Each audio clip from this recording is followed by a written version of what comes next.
day 8, and you're here. Yeah, I be tripping. Sorry. No, for real. Welcome to my channel. One new word is day 8. I think day 8. On my 30-day make a video a day challenge. Do I know what I have for you today? No. Am I excited anyway? Yes. Yeah, I just want to say to start.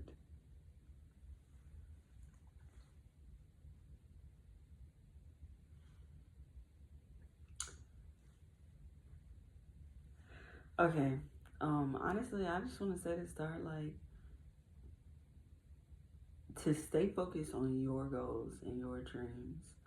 And not everything else. I truly believe that, like, God has been telling me to focus on my gift. My gift is to speak to people, to talk to people, to connect and relate to other people. And God has been telling me, like, that's what I've been needing you to do for the last couple of years, but I've been ignoring, trying to find a different way to make money, or mostly just different ways to make money. And God was like, yeah, I'm going to cancel out every way that you have to make money until you start pursuing the gift that I gave you, which is your voice, you being the business, you being the one that is that's in the front of the room, that's teaching people, that's helping people, things like that. And I've just been hiding from that. And I had this dream, just to like give a snippet, that was basically like, I was at a conference and I was helping people at this event and everything, and I was setting up like a booth, like a vendor booth for myself and for other people, but I was more willing to help them set up their vendor booth than even set up my own. And I wasn't really as passionate about whatever it is that I was selling, but I was so passionate about what everyone else was selling and what they were doing and giving them so much encouragement. When I seen the host come in, I was like, wow, they look so cool, da da da. Like, I was like, you know, that's what I want to be, is hosting events, hosting more events, being myself and talking to people and stuff like that. And God was like, well, I've been telling you to pursue your dream, to pursue this for years now. And whenever you start getting the ball rolling, you stop the ball yourself. And then you wonder why you haven't gone anywhere. And so for somebody out there, I'm not sure who it is. For you, your dreams are tired of waiting for you to pursue them. Your gift is tired of waiting and sitting idly by while you try to pursue everything else that isn't your gift, because you're too afraid of what your gift is going to bring you. Stop worrying about what your gift is going to bring you. Start worrying about who you're going to bring your gift to. That's it. God gave you this gift for you to continue to give it to people over and over again, because this is an area where you will never run out. Your gift is an area where you are going to be in constant overflow.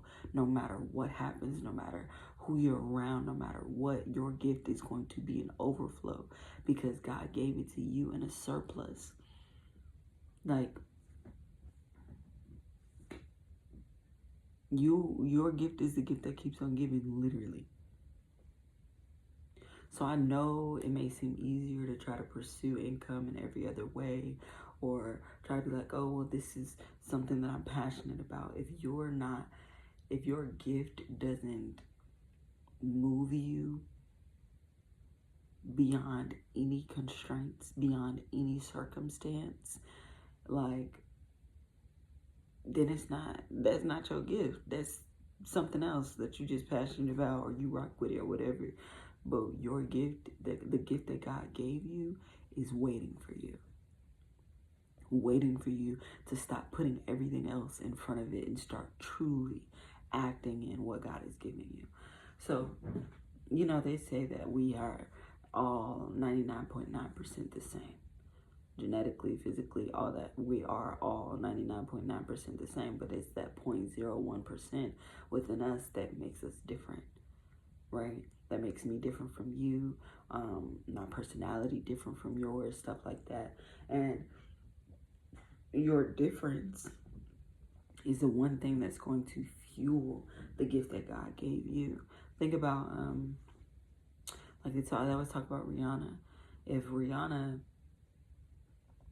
was like, oh, there's a million makeup companies out there, we would never have Fenty.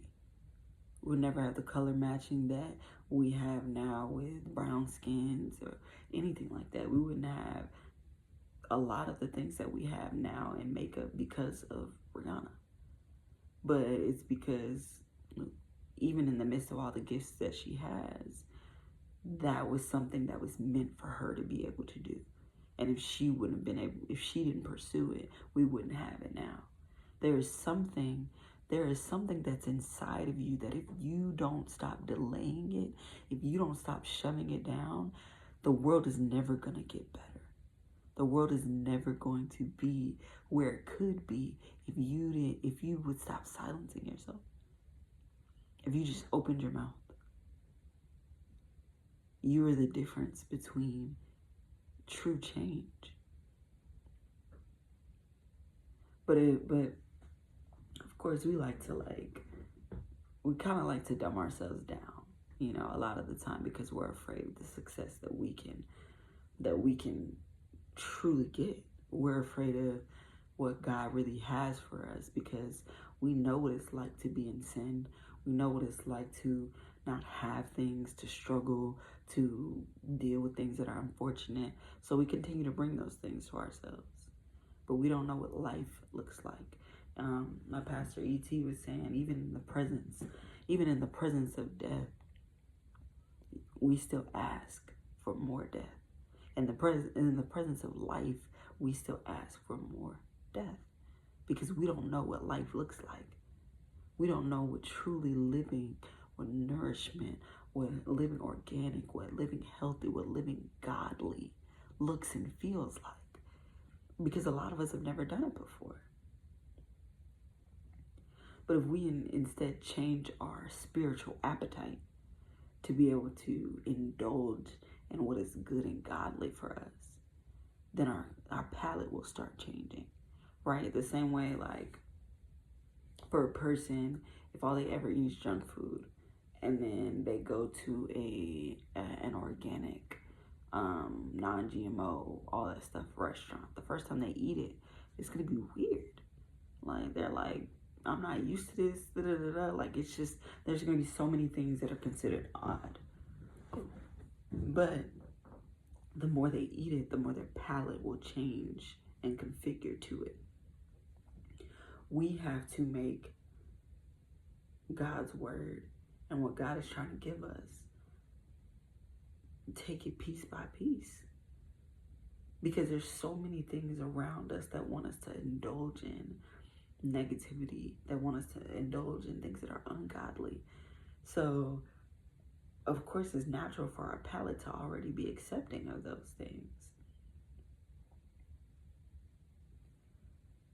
So, yeah, that's my piece that I wanted to share today. I don't know where all that came from. Well, I mean, I do, God, clearly, but like, I just came in just yeah, I think that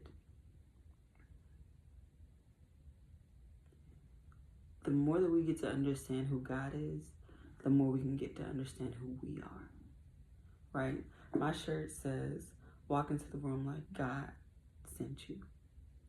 I talked about this shirt in another video of mine within the last couple of days, and if you remember, I don't care that I'm an outfit repeater. You're an outfit rememberer. Okay. But anyway, no, it's a good shirt though. Like, walk in the room like God sent you. Like, if you know who your God is, then you know who you are. You are nothing other than your beliefs, what you stand for. That's why I say if you stand for nothing, if you stand for everything, then you're not really standing for nothing. You have to figure out who and what you're standing for, who and what you are and whose you are. Then you'll be able to walk in the rooms like God sent you in them because you understand whose you are. So the more that we're able to think about that and actually resonate with whose we are, we'll get to understand who we are in God's name, in God's vision, and beyond these two sets of eyes, right? The more that we continue to study the word or study even this world and the things that we're given in this world, the more that we're able to understand who it is that we are and truly build on the character that God has already began to build within us. So today I'm going to read. I'm getting the magic. Let's see. It went to Magic Practice Day 8. So this book is a book of daily practices that you do like each day. This is Magic Day 8. Normally they say like go towards the day that it is today, but I wanted to just flip through and see like what God wanted for us to go to. And today was the magic ingredient. And pretty much what the magic ingredient is basically like sprinkling fairy dust over something before you eat it or drink it or whatever the case may be, and saying thank you. Like, you know, if you're about to eat a meal from Chipotle, thank you so much. I'm sprinkling magic dust over it to say thank you. And the more that we do that, the more that we're grateful for the things that we consume and the things that we are able to do. I think the reason that it landed on the magic ingredient is because of what I was saying about your gift. There's you can have a way, a recipe to make chocolate cake, right? And keep telling everybody the same recipe, and everybody will make a recipe, the chocolate cake recipe, the exact same every single time, right? If they go by the recipe. But if you are the magic ingredient and you're like, oh, I put a little love in it, or sometimes I throw a dash of vanilla or something, like, you know, the magic ingredient that makes your shine. That makes your shine. So if you're the only one who knows what your magic ingredient is, nobody else can make chocolate cake like you make chocolate cake, right? And that's the same with God. You yourself are the magic ingredient for something that God has been cooking for a long time, and you can't doubt yourself. Ingredients don't doubt themselves. They just come into the picture and they play their role of what it is and what it is they're supposed to be in the dish. Play your role. What are you supposed to be in the dish? If you're the chocolate, be the chocolate. They got gourmet chocolates, and they got a couple of little chocolate. Like when you think about Charlie and the Chocolate Factory, Charlie used the best chocolates. He was like, oh, I went on a hunt and I got my cocoa beans from this one place nobody's ever gotten their cocoa beans from, and da-da-da-da-da. That was Charlie's magic ingredient that made that made Wonka rich. The same way that Willy Wonka used a specific kind of chocolate, a specific kind of magic ingredient to make what he made that the world loved, that's the same thing that God is doing with you. You have a magic ingredient. You are the magic ingredient to something that God is cultivating, something that God is building. And you just have to play your role. Like, don't be the person that continues to hold themselves back and like, bro. I did that because I'm like, I be doing that to myself. Like, I know that I'm the magic ingredient. I know that I am a blessing to somebody else's life, right? But I stop myself from being a blessing in other people's lives because I'd be like, I don't know how to be a blessing. I don't know if I'm doing it right. I don't know what I'm supposed to say, instead of letting God speak through me, instead of letting God act through me, instead of just being who I am, right? Because there's a difference between, just being yourself and trying to be yourself. Like, be you. Don't try to pull at different things to try and figure out who you are and stuff like that. Just be. Be in a state of joy. Be in a state of happiness. Be in a state of peace. Be in a state of worship. Be in a state of sacredness. Just be. And if you just be who you are, you will understand. You will start to understand and see more of who you are. The more you align yourself with who it is that you're being. Because we say we want to be Christ-like or God-like, right? So in order to be a mirror to our God and reflect our God, we have to know how to be. But we can't know how to be without just relaxing, giving ourselves the time to flow through life instead of constantly, I gotta go, I gotta do this, I gotta do that, like, become who you are by just being who you are today. So, yeah. I think that's why we came on the magic ingredient today. Like, yeah, you can sprinkle it over food, but what if you're the magic dust yourself? I know you are the magic dust yourself. You're the magic ingredient that is going to make whatever situation that comes next the best ever. Duh. I know this. You didn't know this. Okay, so I just picked up this one. I was going to pick up another one, but this is the one I picked up. So, okay, I got 63, but the page that I just randomly came to is popular manifestation methods. And since the page is blank, it's like I'm going to other things, but what just came to me from just reading this popular manifestation methods, the way that you manifest does not have to be the way that everybody else manifests. It can look different, feel different, be different than how everyone else manifests, what everyone else believes. You don't have to conform to what other people believe, what they do, how they are, because what do we say? You are different. Stand in the difference that you are and manifest the way that you desire to, the way that you feel called to. If God tells you, hey, look, the way they manifest is not for you, don't go doing that. Don't go doing that. Like, some people be like, oh, I want to burn a candle. Some people be like, oh, I want to write it down 400 times. Some people be like, oh, all I do is visualize it. Whatever. Do what they do, what they feel called to do. You do what you feel called to do. Because like we talked about before, God speaks to you in your own language, not in everybody else's language. That's like somebody coming up to you, your native language is English, and they come up to you and speak in Spanish. You don't know Spanish. Like, yeah, okay, I know a couple words, but that's not my native tongue, so I don't really know what you're saying to me. It's the same thing. God's not going to come talking to you in a language that you're not going to understand.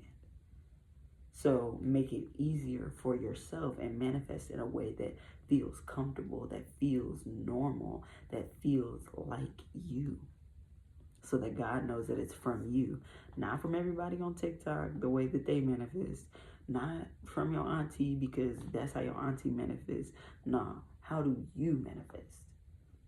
How do you create the desires of your life? How do you align with God? How do you and God cultivate your vision together? Because look, we are co-creators of our own lives. God is the head author, but we are right there passing up all the notes of like, hey God, I want to add this to the story. Can I add this? Blah, blah, blah.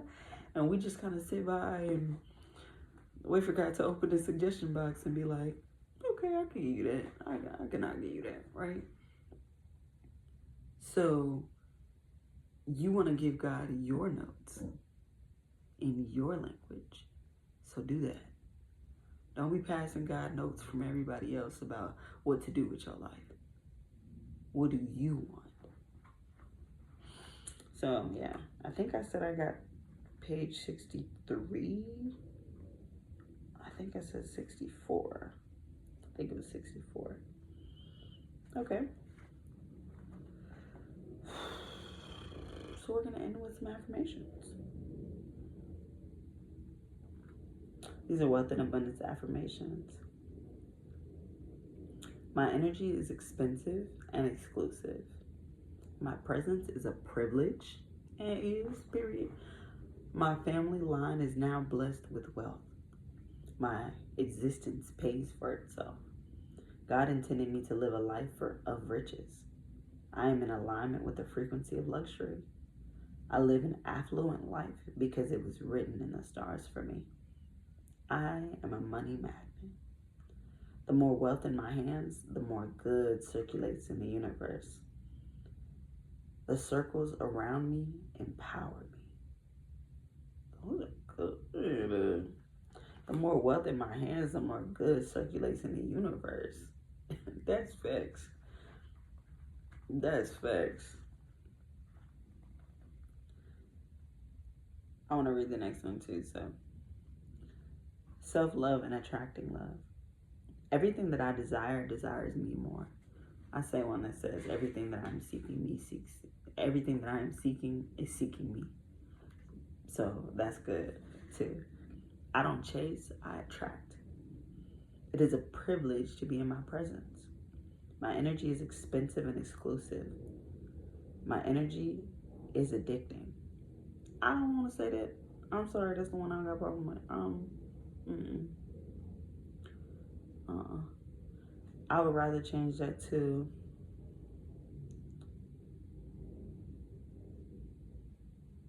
I'm so happy and grateful now that I leave people wanting more. I'm so happy and grateful now that I leave people wanting more. I always get royal treatment. My heart is open to giving and receiving love. I am enough just as I am, deserving of love and respect.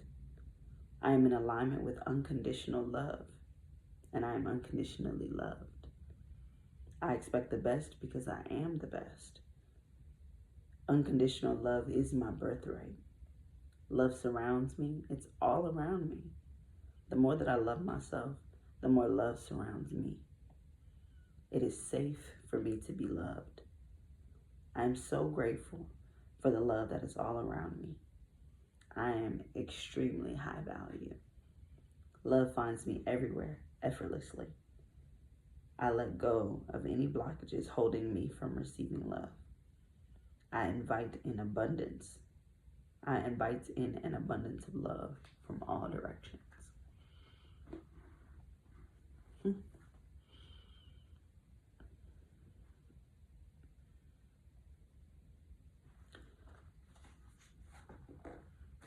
Okay, I'm gonna do this last page. I hope y'all like me reading to y'all because I like it. Reading with y'all, it's like we doing affirmations together. I don't know if y'all actually pausing to say them with me, but if not, I'll speak life over you. You can rewind it as many times as you want to have me read these back over to you. Luck and opportunity affirmations. Opportunities are handed to me. Why is it so easy? It's always working out for me. My life is supposed to go well and is going well. Universe, show me how good it can get. I receive just by existing. I live the life of my dreams because it was written in the stars for me. Every day, my luck and my blessings multiply. I live in a state of perpetual joy. How am I so lucky? Opportunities find me everywhere that I go. The universe takes chances on me. I invite immense luck into my life.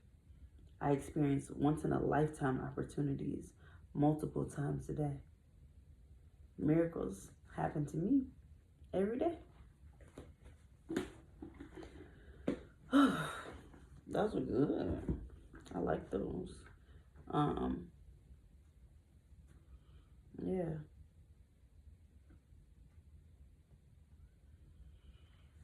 Yeah, I love those. Um, thank y'all for staying with me. The thing that I want to leave you guys with is be sure to find some grounding over these next couple of weeks, over these next couple of days. A lot of us are going through a lot right now, but on top of us going through a lot, there's a hurricane, tropical storms happening, depending on where you are. But the earth is going through a shift right now. And the best thing that we can do is align and receive from Mother Earth, but also give back to Mother Earth. So whether that's putting your hands in the grass, or if you happen to go to the store, you know, giving an offering back to Mother Nature, back to God. I don't know. I'll be like, I want to go to PetSmart and buy like some of the crickets that are there and just set them free. You know, any of those things, like speaking to the moon, speaking to God in the sky. Like, don't resist giving back to our earth right now, because Mother Nature needs us the way that we need it. God needs us the way that we need God. You know, it's like we are the ones that are fulfilling God's will here on this earthly plane. So don't be afraid to talk to God, and give to the world that God so graciously created for us. But make sure that you're grounding. Put your feet in the ground, or, you know, do some grounding exercises, breathing from your womb space, from all the way at the bottom of your stomach, and letting go and releasing. I always say releasing means like to release something, like when you're signing a lease. So I don't be like, oh, I release pain, because that means I'm leasing it over again. I say I let go of pain. I'm releasing my life. Like, I'm signing my life again back over to me and back over to God. So I don't know who that was for, because I wasn't supposed to add all that at the end, but it's for somebody. You're supposed to hear it. So peace and love. Thanks so much for coming. Bye. See you tomorrow.